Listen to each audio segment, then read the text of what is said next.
दोस्तों स्वागत है आप सभी का हमारे चैनल पर। आज की मूवी का नाम है परम सुंदरी, जो इस समय काफी पॉपुलर हो रही है। वीडियो शुरू करने से पहले आप इसे लाइक करके चैनल को सब्सक्राइब कर लीजिए। हम शुरू करते हैं आज की वीडियो। तो मूवी की शुरुआत में हम परम नाम के रईस लड़के को देखते हैं, जो अपने पापा का पैसा स्टार्टअप में इन्वेस्ट करता था और उसे फोर्ब्स में अपना नाम किसी भी हाल में चाहिए था। हालांकि अब तक परम ने जितने भी स्टार्टअप में पैसा लगाया था वो सभी डूबे ही थे, लेकिन फिर भी परम ने हार नहीं मानी और आज फिर परम एक स्टार्टअप में इन्वेस्ट करने के लिए मीटिंग कर रहा है। ये स्टार्टअप एक नई डेटिंग ऐप का है जिसका नाम है फाइंड योर सोलमेट। और इसकी खास बात ये है, ये इंसान की सारी जानकारी लेने के बाद उसे उसके मैच के पार्टनर दिखाता है। इस ऐप का फाउंडर शेखर बताता है कि ये आपको शादी लायक पार्टनर दिखाएगा जिससे आपकी वाइब 100% मैच होगी। तब परम को ये आइडिया काफी अच्छा लगता है और वो टेस्ट करने के लिए अपनी एक प्रोफाइल बना लेता है। फिर अगले दिन परम सोच रहा होता है उस ऐप में इन्वेस्ट करने के लिए, तभी उसके पापा आकर कहते हैं कि मैं तेरा ऑफिस बेच रहा हूँ, इतने सालों में बस तूने मेरे पैसा डुबाया है, अब तू मेरे साथ काम करेगा। ये सुनकर परम के होश उड़ जाते हैं क्योंकि उसे अपने पापा का बोरिंग बिजनेस नहीं संभालना था। तब वो अपने पापा को एक ऐप के बारे में बताता है जिससे उसका काफी नाम होगा, बस उसे 5 करोड़ की फंडिंग चाहिए। इस पर उसके पापा साफ मना कर देते हैं, लेकिन परम तो उनके पीछे ही पड़ गया था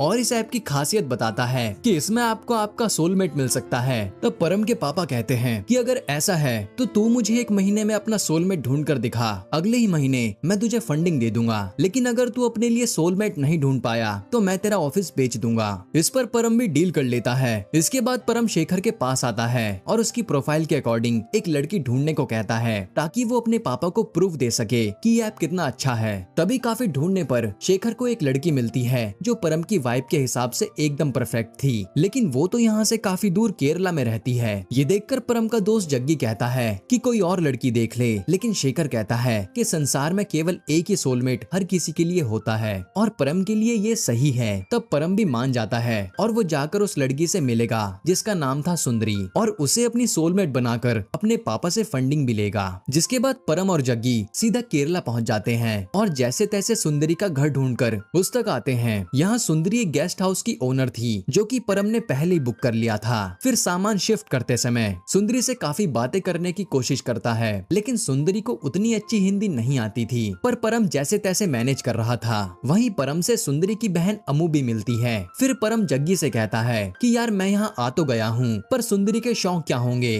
वो क्या करती है और क्या वो मेरी सोलमेट बनने के लायक है, ये सब मुझे पता करना होगा। तब अगले दिन से जग्गी और परम दोनों मिलकर सुंदरी पर नजर रखने लगते हैं। जहाँ सुंदरी हर काम में आगे थी, वो पेड़ से नारियल तोड़ लेती थी, उसने एक हाथी को पाल रखा था और वो लोगों की मदद भी करती थी। ये सब देखकर परम को यकीन हो जाता है कि सुंदरी सच में काफी अच्छी लड़की है। फिर परम सुंदरी को इम्प्रेस करने के लिए उसके गानों की प्लेलिस्ट चुरा लेता है और फिर रात भर सुंदरी का फेवरेट गाना याद करता है। जिसके बाद अगले दिन परम सबके लिए नाश्ता बनाता है और साथ ही सुंदरी का फेवरेट गाना भी गाने लगता है जो सुंदरी को काफी अच्छा लगता है। तभी जग्गी यहाँ साउथ वालों को कंपेयर करने लग जाता है कि मद्रासी हो या तमिल, सब साउथ के ही होते हैं, लेकिन इससे सुंदरी भड़क जाती है कि हर स्टेट अलग अलग है, ऐसे सबको एक जैसा नहीं कहा जा सकता। ये देखकर परम सुंदरी को शांत कराता है और कहता है अभी तो मैं यहाँ सब कुछ जानने की कोशिश कर रहा हूँ, मेरे लिए सब नया है, तो धीरे धीरे सब सीख जाऊंगा। तभी सुंदरी के दिमाग में एक आइडिया आता है। वो परम को एक नई चीज एक्सपीरियंस करने के लिए अपने मामा के पास लाती है जो कि कलरी पत्तू सिखाते थे।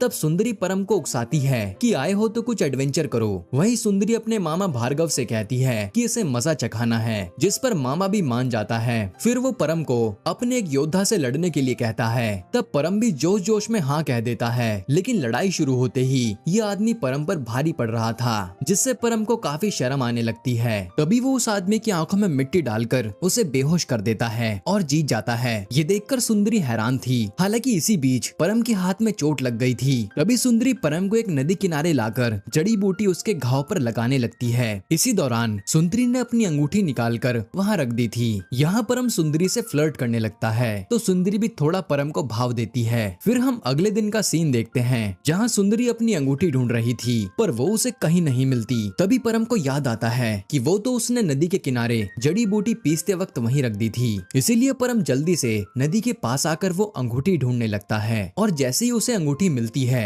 तभी वहाँ सुंदरी का हाथी आता है जो परम को देखते ही अपनी सूंड में लपेट लेता है, लेकिन सुंदरी वहाँ आकर परम को बचा लेती है। हालांकि जब परम सुंदरी को उसकी अंगूठी देता है तो वो बहुत खुश होती है और फिर वो बताती है मेरे मम्मी पापा एक एक्सीडेंट में मारे गए थे, ये अंगूठी उनकी आखिरी निशानी है। यहाँ सुंदरी भी परम के एफर्ट से थोड़ी बहुत इम्प्रेस हो गई थी। तो जैसे ही परम कहता है कि यार मुझे ये शहर घूमना है, तो सुंदरी भी उसे घुमाने के लिए मान जाती है। जिसके बाद परम और सुंदरी कई जगह घूमते हैं और इसी दौरान दोनों में काफी अच्छी दोस्ती हो जाती है। तब सुंदरी अपने बारे में परम को काफी कुछ बताती है, साथ ही कहती है मुझे गेस्ट हाउस चलाना बहुत बुरा लगता है क्योंकि मैं मोहिनी नाट्यम करना पसंद करती हूँ, जो सबसे पुरानी डांस फॉर्म है, मुझे उसी में आगे बढ़ना था। पर जब मेरे मम्मी पापा मुझे छोड़कर चले गए तो मेरी छोटी बहन की जिम्मेदारी मुझ पर आ गई, इसीलिए मुझे अपने घर को गेस्ट हाउस बनाना पड़ा। यहाँ परम को सुंदरी काफी पसंद आ गई थी क्योंकि वो बहुत ही सिंपल थी। तब परम सोचता है कि वो सुंदरी को बता देगा कि वो ऐप टेस्ट करने के लिए सुंदरी से मिलने आया है, लेकिन तभी उस पर शेखर का कॉल आता है जो कहता है कि आप काफी दिन से गायब हो और मुझे कई जगह से इस ऐप की फंडिंग के लिए ऑफर आ रहे हैं, अब मैं क्या करूं? तब परम कहता है कि आधे पैसे मैं तुम्हें भेज देता हूं और कहीं से फंडिंग मत लेना। जिसके बाद परम अपनी सेविंग और शेयर बेचकर शेखर को पैसे भेज देता है और परम को विश्वास था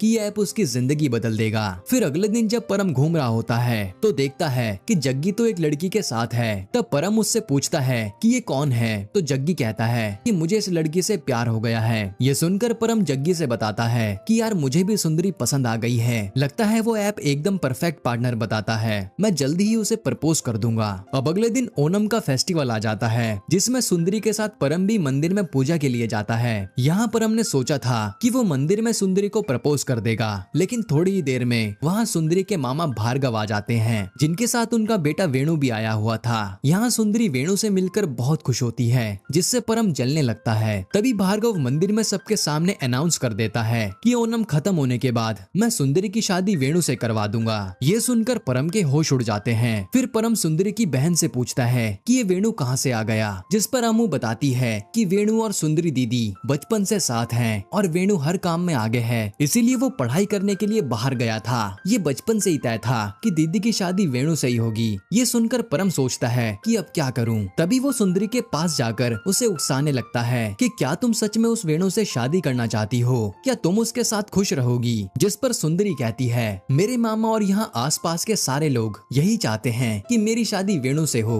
तो मेरे खुश होने का क्या मतलब है? पर परम तो सुंदरी से कहता है कि तुम्हें वो करना चाहिए जो तुम्हारा दिल करे। जिसके बाद परम शेखर को कॉल करके पूछता है कि यार मेरी सोलमेट की तो किसी और से शादी हो रही है, अगर ऐसा हुआ तो क्या होगा? तब शेखर कहता है इससे ना तो आप खुश रह पाओगे और ना ही आपकी सोलमेट किसी और से शादी करने के बाद। तब परम सोच लेता है कि सुंदरी को अपना बनाकर रहेगा, इसके पहले मुझे सुंदरी के मामा और यहाँ के लोगों को इम्प्रेस करना पड़ेगा। उसी समय भार्गव अपने लोगों से कह रहा होता है कि इस बार जो प्रतियोगिता होने वाली है उसमें हमें ही जीतना है, दूसरे गांव के लोग आगे नहीं होने चाहिए। ये सुनकर परम समझ जाता है कि वो कंपटीशन में जीत जाए तो यहाँ के लोगों को इम्प्रेस कर सकता है, इसलिए वो सीधा भार्गव के पास आकर उससे कहता है कि मुझे इस कंपटीशन में भाग लेना है। लेकिन भार्गव साफ मना कर देता है कि बाहरी इंसान इसमें भाग नहीं ले सकता। ये सुनकर परम सोचता है कि मैं अब क्या करूं। तभी उसे जग्गी की लवर दिखती है। वो उसी समय उससे राखी बंधवा लेता है क्योंकि अब वो उसका भाई बन गया है, यानी इस गांव का मेंबर। ये बात जाकर वो भार्गव को बताता है और भार्गव उसे पार्टिसिपेट करने देता है। अब इसके बाद इस कंपटीशन का पहला राउंड होता है जिसमें परम काफी आगे चल रहा था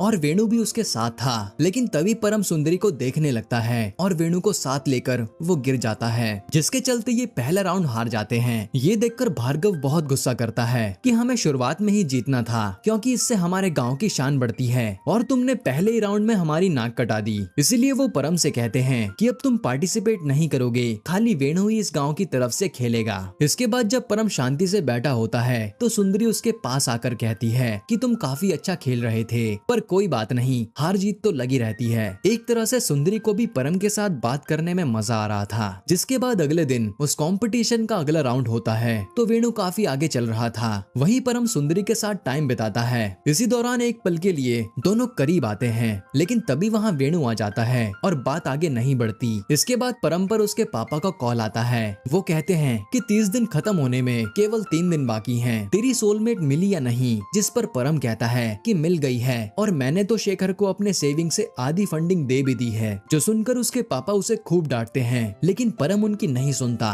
फिर आज रात को वेणु और सुंदरी की सगाई थी तो परम भी वहाँ आता है। ये सब मिलकर खूब एंजॉय करने लगते हैं। तभी वहाँ जग्गी कि वेणु की धोती खींचने की कोशिश करता है, लेकिन गलती से उसने दूसरे गांव के आदमी की धोती खींच दी थी, जिसके कारण वहां दोनों गांव के लोगों के बीच में झगड़ा हो जाता है और एक आदमी के सर पर भारी चोट लग जाती है। ये देखकर परम उस आदमी को हॉस्पिटल ले जाने लगता है, लेकिन वो तो काफी दूर था। तब हॉस्पिटल जाने का सबसे छोटा रास्ता नाव से था, इसीलिए परम उसी के जरिए उस आदमी को लेकर जाता है और याद करता है कि कैसे सुंदरी ने उसे नाव चलानी सिखाई थी। फिर उस आदमी का इलाज होता है, पर वेणु आकर परम से कहता है कि तू काफी अच्छी नाव चलाता है और हमारा एक साथी तो घायल हो गया है, इसीलिए अब तुझे कल आखिरी राउंड में हमारे साथ नाव चलानी होगी। इस पर परम मान जाता है। अब हम देखते हैं कि सुंदरी काफी उदास बैठी थी, क्योंकि उसे समझ नहीं आ रहा था कि उसे शादी करनी चाहिए या नहीं। जिस पर उसकी बहन उससे कहती है कि आप परम को पसंद करते हो, इसीलिए आपको आपके दिल की सुननी चाहिए, क्योंकि शादी तो एक बार होती है, तो अपनी मर्जी से करो। वही हम देखते हैं परम से मिलने के लिए उसके पापा आ जाते हैं और बताते हैं कि वो शेखर एक फ्रॉड था, जिसने एक फर्जी ऐप बनाया था और तेरे से फंडिंग लेकर वो फरार है। ये सुनकर परम के होश उड़ जाते हैं। वो अपने पापा से कहता है यानी सुंदरी मेरी सोलमेट नहीं है। तब उसके पापा कहते हैं तू पूरा पागल है, जाकर उस बेचारी को बता दे कि तू ऐप टेस्ट करने के लिए यहाँ आया है, उसका दिल मत तोड़। परम सीधा सुंदरी के पास आता है तो सुंदरी भी आज परम से अपने प्यार का इजहार करने वाली थी, लेकिन उससे पहले परम बता देता है कि मैं ऐप की टेस्टिंग करने आया था, लेकिन मुझे तुम अच्छी लगती हो। ये सुनकर सुंदरी को बहुत गुस्सा आता है और वो बिना कुछ कहे परम को यहाँ से जाने के लिए कहती है। तब परम के पापा उससे कहते हैं कि अब घर चल, यहाँ कुछ नहीं रखा। हालांकि परम उदास था। फिर ये लोग जा रहे होते हैं, तब इन्हें वेणु देख लेता है और कहता है कि परम भाई तुम बिना कंपटीशन खेले नहीं जा सकते, और ये लोग इन्हें रोक लेते हैं। इसके बाद वेणु और सुंदरी की शादी की रस्म होने लगती है, जो देखकर परम को बहुत दुख होता है, क्योंकि वो तो सुंदरी से प्यार करने लगा था। फिर अगले दिन इनका आखिरी कंपटीशन होता है। इस राउंड में जो जीता वही इस साल का विनर होगा। तब शुरुआत में तो परम की बोट काफी पीछे थी, पर ये लोग जैसे तैसे करके राउंड जीत जाते हैं, यानी सुंदरी का गांव विनर बन गया था। इसके बाद परम के पापा उसे लेकर वापस जाने लगते हैं, लेकिन परम तो काफी उदास दिख रहा था। ये देखकर परम के पापा उससे पूछते हैं कि तुम्हें सुंदरी से प्यार है क्या? तो परम कहता है हाँ। तब परम के पापा कहते हैं अगर ऐसा है तो तू वापस लौट जा, क्योंकि प्यार के बिना कुछ भी नहीं है। तब परम भी वापस भाग जाता है। फिर वो सीधा सुंदरी के घर पर आता है, जहाँ वो शादी के लिए तैयार हो रही थी, और वो यहाँ सुंदरी से अपने प्यार का इजहार कर देता है और कहता है भले ही मैं ऐप टेस्ट करने आया था, पर तुम्हारे लिए मेरी फीलिंग्स एकदम रियल है। मैं तुमसे शादी करना चाहता हूँ। लेकिन ये सब भार्गव सुन लेता है और उसके गाँव के लोग परम को मारने के लिए उसके पीछे पड़ जाते हैं। तभी वेणु सुंदरी के पास आता है और कहता है कि अगर तुम्हें परम पसंद है तो उससे शादी कर लो, क्योंकि अगर तुम खुश नहीं रहोगी तो हमारी शादी करने का कोई फायदा नहीं है। ये सुनकर सुंदरी सोचने लगती है। इसके बाद हम देखते हैं कि पूरा गांव परम को मारने के लिए भाग रहा है, तो परम नदी में कूद जाता है। तब उसे नाव से लेने के लिए सुंदरी आती है और वो परम से अपने प्यार का इजहार कर देती है, जिसके बाद ये दोनों सबके सामने किस करते हैं। यहीं पर ये मूवी खत्म हो जाती है। दोस्तों आपको ये कहानी कैसी लगी हमें कमेंट में बताना, और ऐसे ही वीडियोस के लिए चैनल को सब्सक्राइब कर लीजिए।